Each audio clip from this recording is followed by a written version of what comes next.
estudante! Seja bem-vindo a mais uma aula de literatura. É importante a gente poder voar por meio da literatura, não é? Quero que você relembre agora comigo o que nós vimos na aula passada. Você se lembra da história que nós vimos e de que tipo de texto nós estávamos tratando? Vamos dar uma olhadinha lá então. A gente estava falando de prosa poética. Só relembrando. Mostrei para você essa imagem que também nos remetia à ideia da leitura e de paisagens. Como a leitura literária nos permite viajar dessa maneira. E nós podemos ver, visualizar imagens diferentes, cenários diferentes. Nós podemos perceber a poesia lá, mesmo que não estejamos lendo poemas. Lembra que poema é aquela estrutura em versos organizadas em estrofes, aquele tipo de texto específico. Mas a prosa, aquele texto com a história com a qual nós estamos acostumados a ler, que usa a linha até o final, pode também ser poético, porque a linguagem pode trazer poesia. Só para lembrar dessas sensações que nos são despertadas por meio da leitura poética. Você precisa lembrar agora também da história. Uma história que era uma história bem poética, né? De prosa poética, que nós vimos na aula passada. Lembra qual é? Olha lá comigo. O Sabiá e a Girafa, do escritor Léo Cunha. Lembrou agora a história daquela amizade inusitada, ou seja, inesperada, diferente, que surgiu ali, das diferenças entre eles. Então, como é que eles se aproximaram, como é que essa diferença entre eles os aproximou e fez com que eles pudessem seguir o caminho deles juntos. Era muito bonita a história, né? Você consegue se lembrar de alguns detalhes? É claro que além do nosso olhar, a gente pode também contar com o olhar de alguns críticos, algumas pessoas que leram também essa história e têm alguns comentários a tecer sobre. Nós vamos conhecer dois deles, só para nos ajudar a fazer as nossas próprias reflexões também.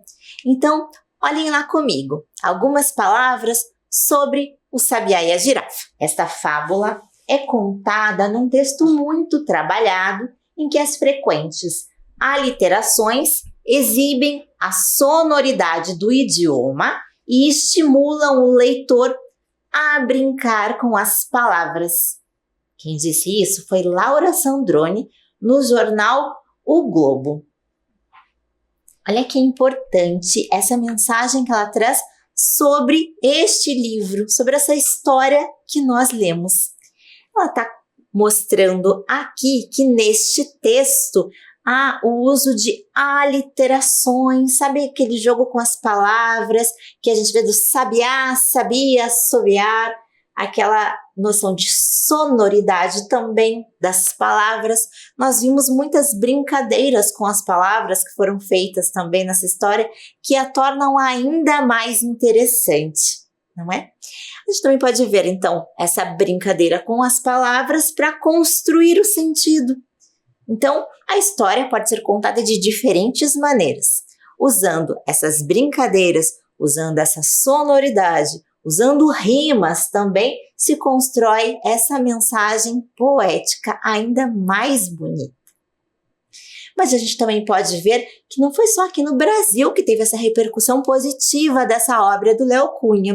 Vamos ver algo que foi escrito em algum lugar fora do Brasil? O que eu trago para vocês aqui é um exemplo do que foi dito na França. Olha lá comigo.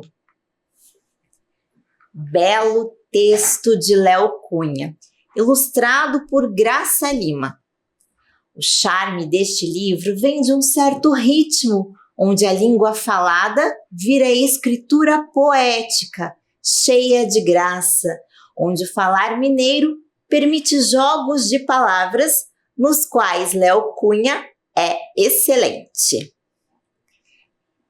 interessante também, né? A gente consegue perceber, então, que fora do Brasil também temos essa repercussão bem positiva do livro do Léo Cunha.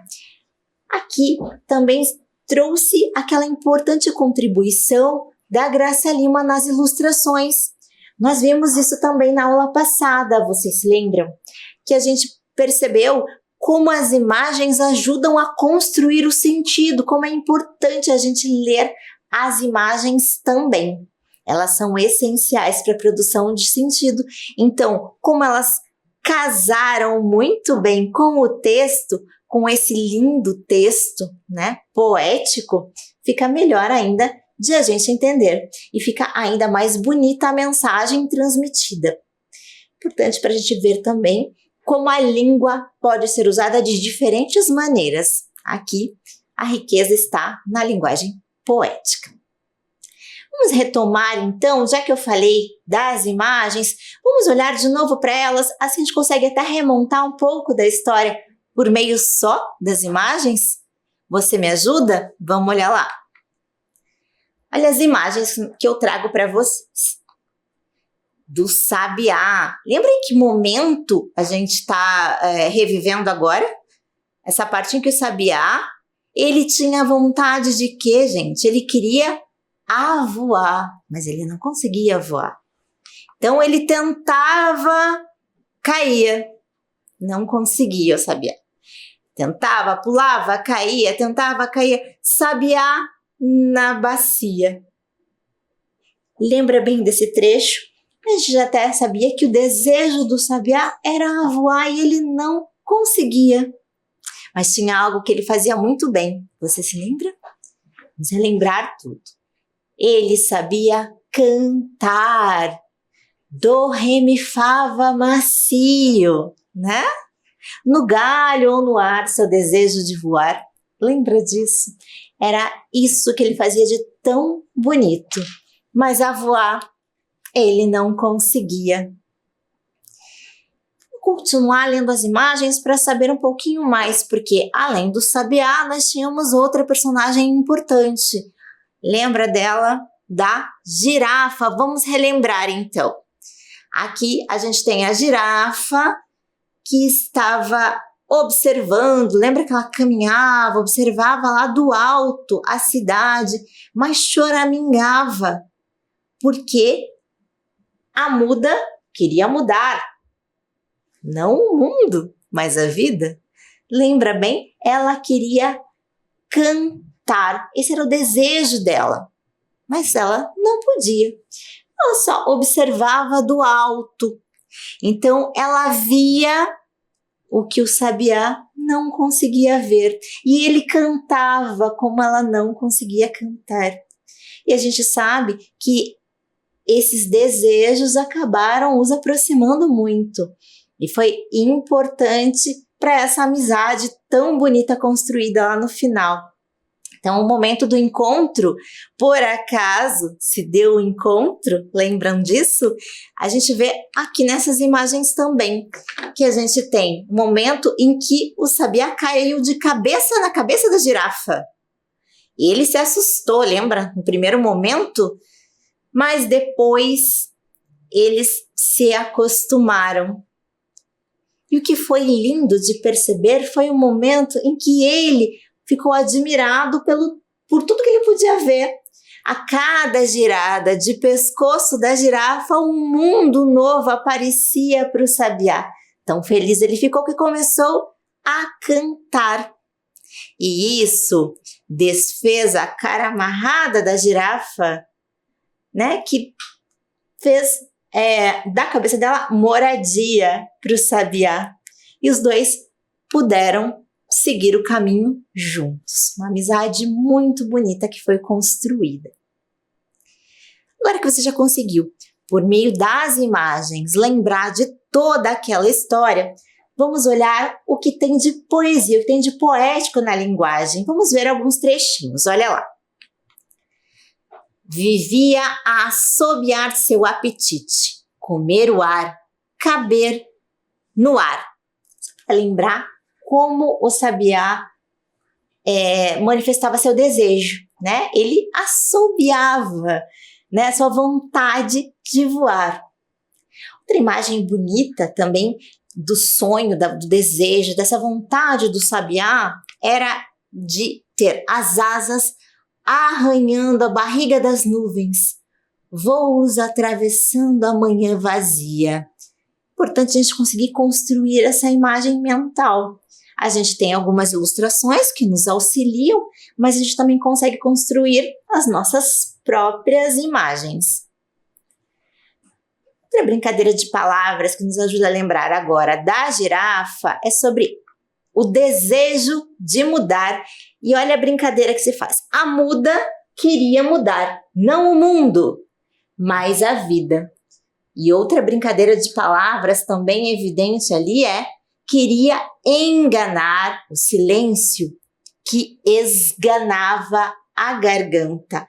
Enganar e esganar. Olha que bacana a brincadeira de palavras e como elas ajudam a construir um sentido ainda mais bonito. No final, com o encontro que se deu entre os dois, o sabiá ficou morando na cabeça da girafa. A girafa namorando o canto do companheiro. Morando e namorando, as palavras que têm a proximidade sonora ali, porque uma cabe dentro da outra, né?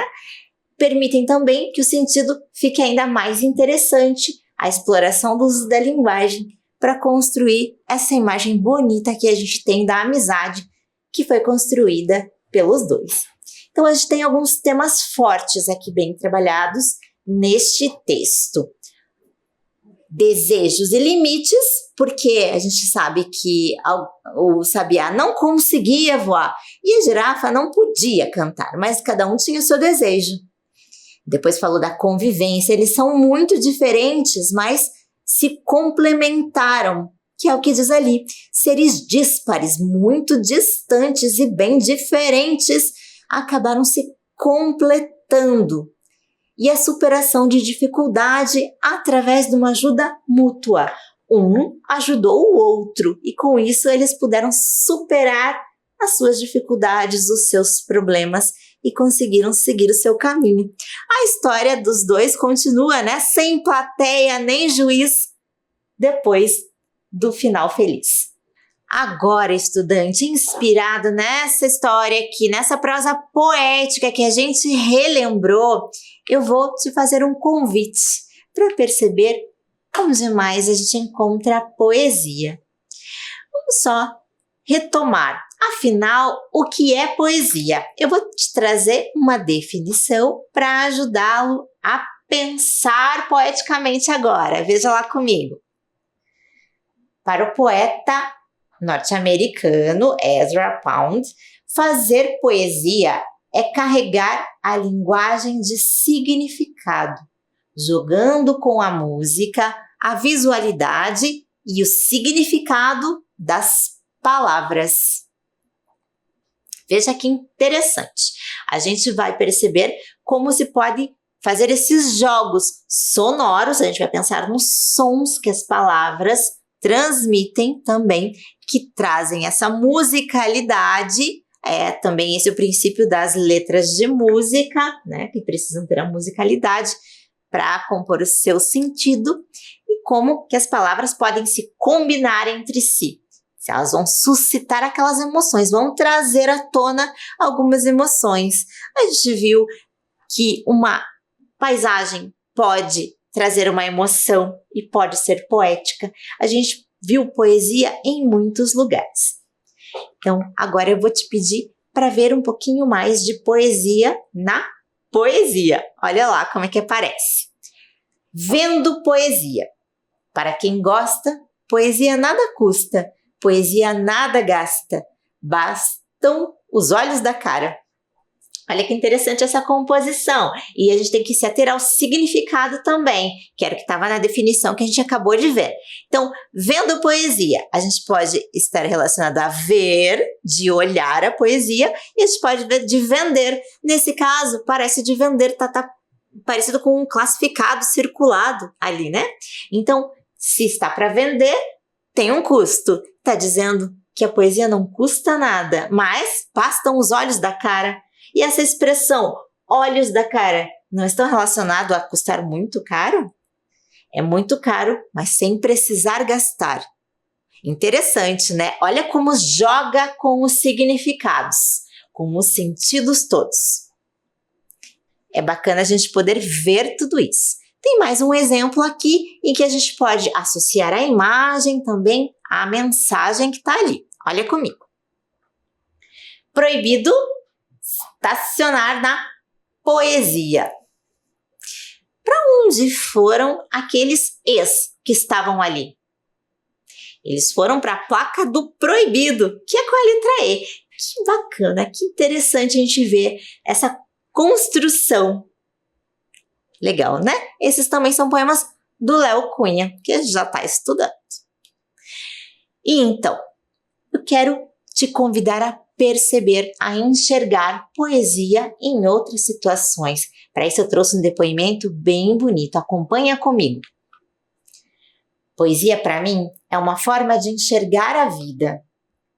Poesia para mim é a flor quando desabrocha, renovando e colorindo a vida. A borboleta que passeia livre no ar, sem semáforos, voa sem preocupações com os vermelhos ou amarelos da vida. Para ela só existem verdes.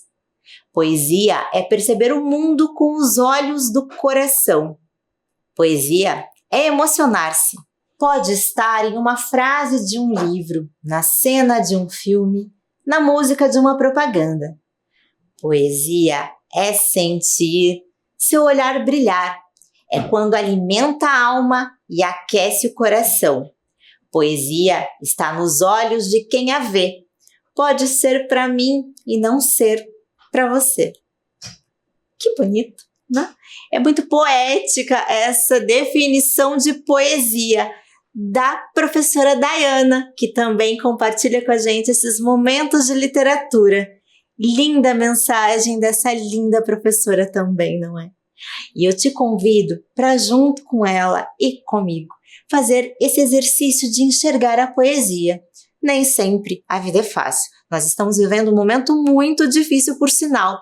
Mas veja lá, para você, o que é poesia e em que situações cotidianas, no nosso dia a dia, a gente pode enxergar poesia.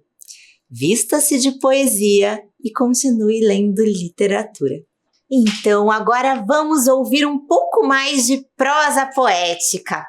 Vamos lembrar de alguns ditados populares que apareceram naquele texto que a gente viu, do Sabiá e da Girafa. Olha lá comigo. Filho de peixe, peixinho é. Lembra desse? Também teve uma outra passagem. Mas o velho deitado dizia. Era uma brincadeira que o autor fez para dizer que o velho ditado dizia. Agora eu te lanço um outro. Vamos ver se você sabe completar. Em boca fechada não entra... Agora vamos descobrir o que não entra em boca fechada. A história, afinal de contas, quem quer que eu conte? Que diga sim, sim, sim, Salabim. Seu desejo é uma ordem. Para isso, é importante que você abra as asas da imaginação para poder mergulhar nesse mundo de fantasia. Você deve ter completado. Em boca fechada não entra mosca. Esse é o ditado popular. Mas, para o Léo Cunha, em boca fechada não entra estrela. Então vamos ouvir e descobrir do que se trata essa história. Guta saiu para conversar com as estrelas. Todo fim de semana agora era assim. Mal a noite caía, só tinha tropeçado e Guta lá ia embora. Sítio afora, mistério adentro. Quanto mais escura a noite, melhor.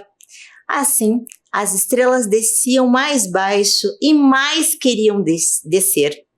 E o bate-papo batia até o sono bater.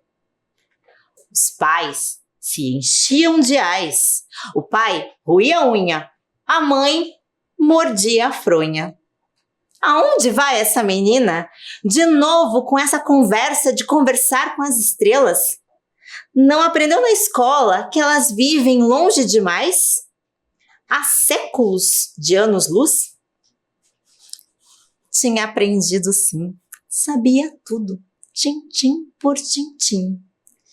Mas depois, no quadro negro da noite, Guta aprendia outra lição.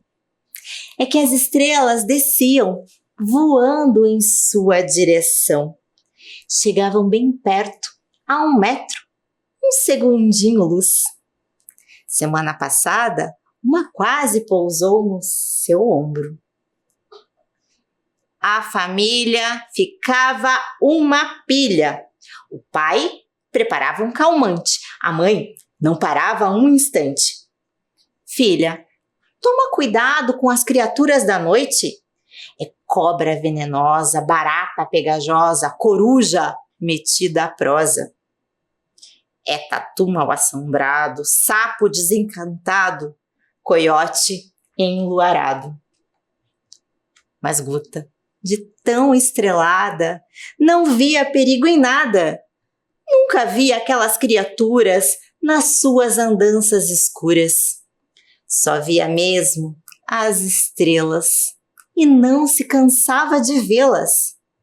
Vinham dos ares, vinham dos montes, vinham aos montes e milhares só para brincar com ela.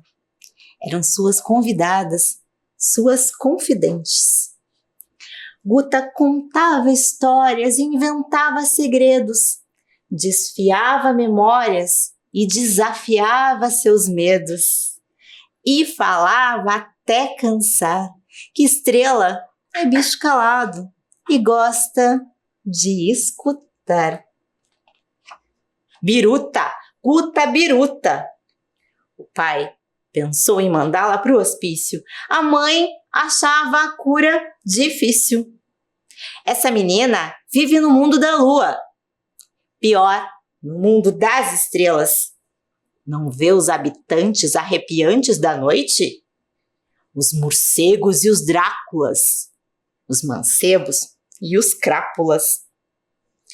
Não pode menina tão nova andando sozinha lá fora. Guta já estava enjoando de tanto conselho absurdo. Os pais não se cansavam de pôr o bedelho em tudo.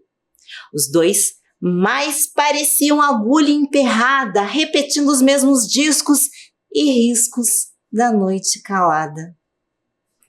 Enquanto isso, na calada da noite, os pais confabulavam.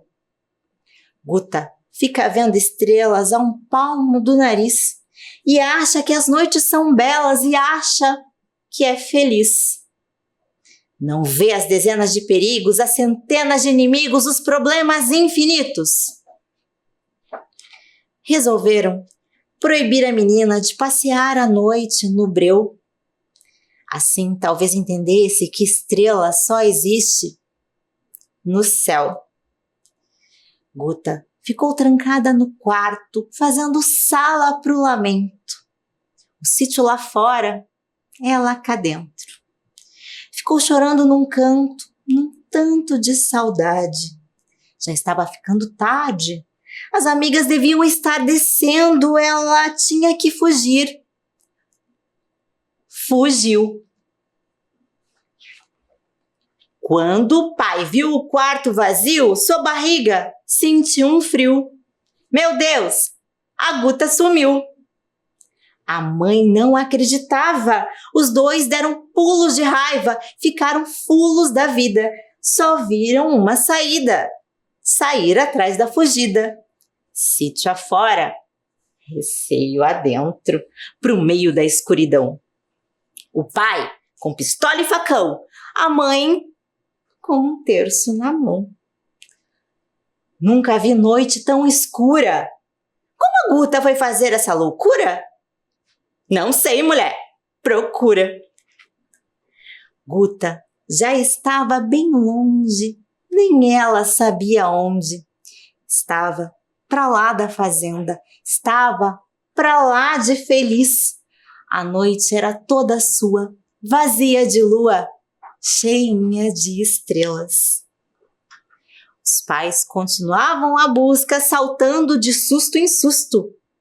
Viam vultos de corujas, coiotes, cobras, baratas, tatus e outros tantos fantasmas. A mãe, branca de tão pasma. Pai, um ataque de asma. Hoje, até a bruxa deve estar solta. Meu Deus, e se a Guta não volta? Mas, nesse momento, ouviram no vento a voz fina da menina. Escuta, é a voz da Guta. Com quem ela tanto fala? Com uma estrela cadente? Impossível. Com uma amiga carente? Duvido. Descrentes e indiscretos, os dois chegaram mais perto. Ao fundo, sozinha no mundo, Guta tagarelava. E, em frente ao seu rosto, uma luz pisca-piscava. Não é amiga, nem estrela, coisíssima nenhuma. Ela está conversando com... Guta ouviu os pais. Tentou correr. Não dava mais. Os dois já estavam ao seu lado. A estrela, amedrontada, voou para longe dali. Vocês espantaram a estrela. Não era estrela, filha. Era só um vagalume. Um inseto que brilha, uma luz que surge e some. Guta ficou calada. Os pais não entendiam nada. Aquele era um bicho encantado, tinha engolido uma estrela, era também estrelado. Por isso se entendiam. Podiam chamá-la de louca, de biruta, de tonta ou de iludida. Não se importava mais, estava mais que decidida. Ia continuar saindo todo sábado e domingo, sítio afora, aventura adentro. E cada vez mais tagarela. Em boca fechada, não entra estrela. Conseguiu perceber como esse ditado popular de em boca fechada não entra mosca foi completamente refeito pelo Léo Cunha. Em boca fechada não entra estrela. A ideia aqui é de poder tagarelar mesmo, né? De poder falar as suas vontades, de viver as suas vontades. Então, nessa linguagem poética, de novo, ele traz muitas rimas, composições sonoras bem interessantes e agora com a ilustração de Roger Mello. Vamos dar uma olhadinha na ilustração, nas ilustrações que aparecem nessa obra e como elas também nos ajudam a ver ainda melhor o que há de poético nela. Olha comigo. Aqui estão os pais da Guta. Olha que bacana como ele fez essa representação por imagem. Ele colocou um céu estrelado e formando os pais da Guta. Lembra? O pai roía a unha, a mãe mordia a fronha. E Guta estava só querendo olhar as estrelas. A gente descobre que lá no final, na verdade, era vagalume, um bicho estrelado, né? Que engoliu uma estrela e por isso brilhava. Vamos olhar mais um pouquinho. A gente tem os pais da Guta que estavam com medo de todas as criaturas que Guta não enxergava. Guta enxergava apenas a estrela. Olha que bonita essa imagem também da estrela. Os pais que tinham medo do escuro, né? Eles estavam realmente vendo imagens que Guta não via, porque Guta só via as estrelas, o vagalume, que eram as estrelas que desciam para conversar com ela. E assim, eu me despeço de vocês nesse momento, mas lembrando que o encantamento não tem fim. A gente se encontra em outra história. Até lá!